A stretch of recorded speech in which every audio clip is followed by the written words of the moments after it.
Hi, my name's Phil. I like talking about politics, and in this video I'd like to discuss the next phase of the government's excuses for why their vaccine rollout this time is going to be going too slowly. But first, if you'd like to be notified of daily news and politics, please subscribe to the channel and click the bell notification icon. So first of all, the British weather's been a bell end as well. I've been sat here for hours and it won't stop raining. So I've had to do some other things. The voice might sound a little bit weird as I've tried to cut it out. But my studio is going to be delivered in a few weeks, and then it'll take a few more weeks to kit it out properly. But we may be at the end of it there. What we're not at the end of course, is the COVID nightmare. So we're going to be entering a third distinct cycle, as far as I can see it, of the great new hope for COVID now. And everything is proceeding, as far as I can tell, as it has from the start, which is almost like our government learned no lessons. Or maybe it's the public that learn no lessons that allow the government to think that they can keep doing the same thing and they'll get away with it.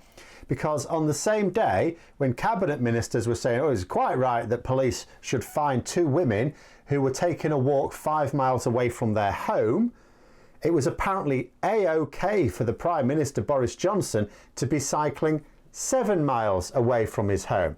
It's also the same day yesterday that the government announced that they would be hand-picking all future questions from the public for their press conferences, because the ones that were being produced by the private company that they paid to do it for them weren't one-sided enough.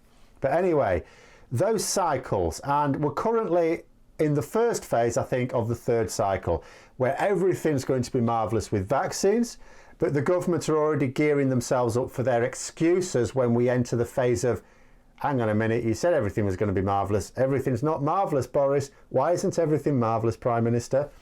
We've had a few of these cycles now, because we had PPE to begin with. Then it was test and trace, now it's vaccinations. And it seems to be the same each time. It's like some hideous Groundhog Day. Each time you move into a new cycle, the last one is completely forgotten and this is going to be the new thing. You know, we're going to have all vulnerable groups vaccinated by mid-February and everyone in the country by autumn. Anyone believe that? In order to get everyone vaccinated, we'd need to be doing an average of 3.5 million a week. Bearing in mind that everyone needs 2 doses. And that's from the start of the programme. It's been about a month now. You know, it's been in operation and we're nowhere near up to that number. So in reality, of course, it's going to have to ramp up to much more than 3.5 million a week, because the longer it takes to ramp up, the more you have to ramp up to for your average to be 3.5 million. And then let's say, well, okay, hang on, Phil, well, let's just vaccinate adults, bugger the children, screw the children. Yeah, I get that the government have been doing that throughout this. So, okay, that still means an average of 3 million jabs a week on average, which means in reality you have to get up to more than 3 million a week for it to be an average of 3 million. It's not happening. I mean, just looking at the maths, it's not happening. Even if you discounted the fact that this government has failed every single target, you know, every target it's set during this crisis, they've not met a single one. The maths compared to our capacity just doesn't add up. There are already murmurs of the lockdown lasting until spring now. Now consider what it is that causes the government to say we should end the lockdown now. It's not when the virus is under control. It's not once we've got the R value below 1. Because reading into what various experts have to say, I'm doubtful we're going to get the R value below 1 for any sustained period of time. You know, so what the government are looking at now is all vulnerable groups vaccinated. As far as they're concerned, then that's okay. They can be a little less cautious. They don't care about the long-term health impacts of COVID. They just want to stop the hospitals being clogged up with the consequences of their callous disregard for public health. The long-term health effects of COVID, you know, of becoming infected, for example, but not actually becoming really seriously ill or especially dying, that's a problem for a future government as far as they're concerned. So this notion of a lockdown, maybe even a tighter lockdown that keeps being mooted, in place for double the planned length, you know, in terms of what the government originally said it would be, again. Remember how the second lockdown, the scientific advisor said if you do it for 2 weeks now we can do this. Government delayed, it ended up being for double that length of time and it still didn't even do the job.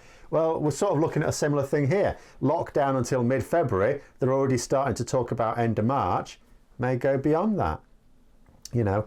And given that there's certainly there's no cause for a diligent journalist to claim that we'll all be vaccinated by autumn. Because what that means, if they're talking about not ending the lockdown until spring, what they're basically saying is we're not currently meeting our aim to get the vulnerable groups vaccinated by mid-February, in which case the idea of getting the whole population vaccinated by autumn is up in smoke. And regardless of what's realistic, it's clear that the government will go even more slowly than that, because the public have been deliberately given optimism for the end being in sight. We've had this gaslighting for a year nearly. Oh, it's always been just around the corner, the solution, just around the corner, just around the corner. And the media have played their part as well. There's going to come a time when it's going to be obvious it's not been rolled out very quickly. Questions will be asked. Will the government accept responsibility? Well, I don't know. Let's see now.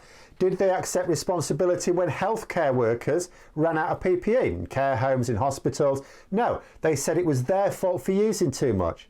Of course you're going to run out of PPE if you use it. Stop using it.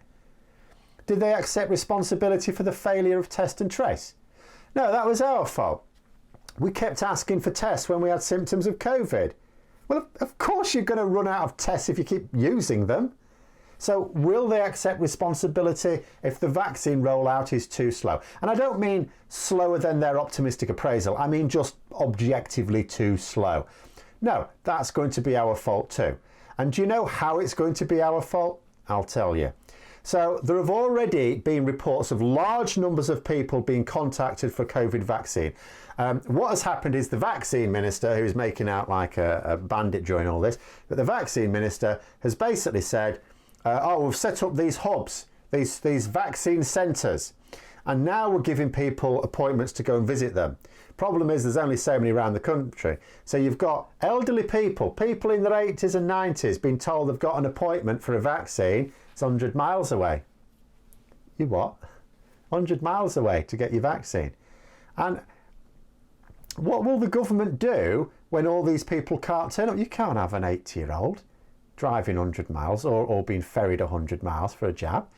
And we're talking about also vulnerable 80 and 90-year-olds as well, particularly. And so what's the government going to do when they don't turn up? They'll say, we made lots of appointments, but just people didn't turn up for them. I mean, it's voluntary at the end of the day. We provided the means, they just didn't turn up for their vaccination. So that'll be bullshit excuse number two. Actually, I say number two because actually number one they revealed yesterday, because I think the one I've just said is going to come. So on the notion of after hours vaccinations, there's been a call for let's get 24/7 vaccinations rolling. At the very least, much beyond the hours that are currently being done. Now, the government have said there's no demand for it. Well, there's no demand for it. You what, mate? Because it's not like we have plans in the evening anymore. What are people saying? Oh, no, I can't turn up for an appointment at 9 o'clock in the evening. I've got to go out to the cinema or I'm at the restaurant. No. Or I'm at games night with my friends. No, you're not doing any of those things. We're inside. It's lockdown, you see. That's what it means. You're inside. We can easily get to appointments. Frankly, people have been looking for excuses to get out of the house. Oh yeah, I'll have an appointment. Anything to stop staring at these four walls. I imagine most of us will actually prefer after hours appointments. Because you know what? A lot of us still work. There's a lot of people out of work now, thanks to the government. But there's a lot of us still working in the day. An evening appointment, we'd love that. Absolutely love it. Of course there'd be huge demand. Yes, there are the anti-vaxxers, but the majority of us would love to get the vaccine as soon as possible. And what's that you say? We could even have it in the evening? Brilliant. Even late at night? No problem. Don't tell me there isn't the demand. Do you know on what basis they're saying there's no demand? I'll tell you. They've been contacting people for the vaccinations and they claim, I'll take them at the word for this, they've been asking these people what time suits you. And because these 80, 90-year-olds are not saying, oh, I'd like to turn up at midnight, please, they are extrapolating from that, oh, there's no demand for after-hours ones. No one's suggesting we send an 80, 90-year-old off at the dead of night to turn up for the appointment. I could turn up for that appointment. So could lots of other people. You know, there's lots of people that could turn up on sociable hours. What about frontline healthcare workers that are struggling to get vaccines? Some of them work night shifts. They could go just before or just after it. You know, the reason why the government won't go for it is because they'd have to put some funding into our healthcare, and they haven't come up with a way to let one of their mates or donors cash in with this wizard wheeze just yet. I think the other thing as well is they like to say, I don't think the government are ruling out trying to have after-hours vaccinations. The reason why they're not doing it right now is probably because they can't. It may not even be a policy reason. It may just be that they physically can't, because after 10 years of undermining the NHS, it's knackered. It's nearly 11 years now, and it could well be that they just haven't got the capacity to do this quickly. But they don't want to say that. They don't want to say that the NHS that they've lovingly restored after 10.5 years can't manage it. So they say instead, oh, yeah, the British people don't want it. You know, and the thing is as well, again, about the elderly, yeah, we're not saying elderly should turn up at 2 o'clock in the morning, but there's a particular timetable for vaccinating the elderly, which is done at the times the government are working on at the moment.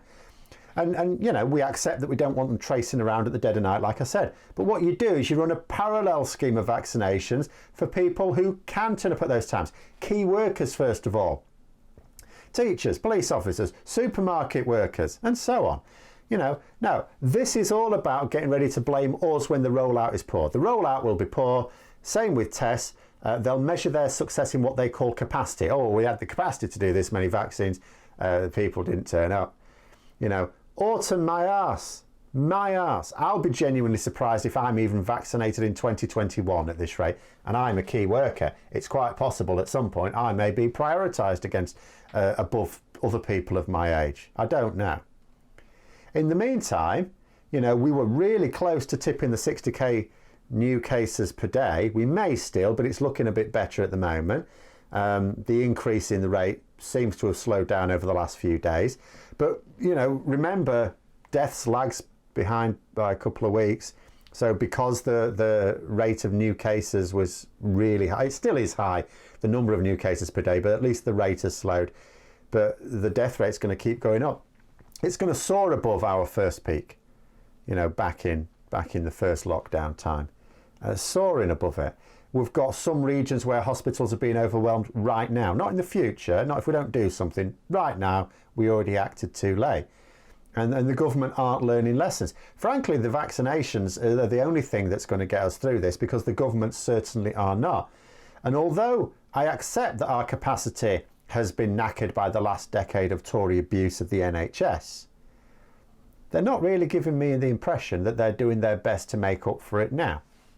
Where's that extra 350 million quid a week for the NHS for a start? But anyway, those are my thoughts. Let me know yours in the comments below. Hope you found the video interesting. If you did, don't forget to click the like button. And if you'd like to support the channel further, please click the Patreon link for details. And do you know what? It's now stopped raining that I've got to the end of it.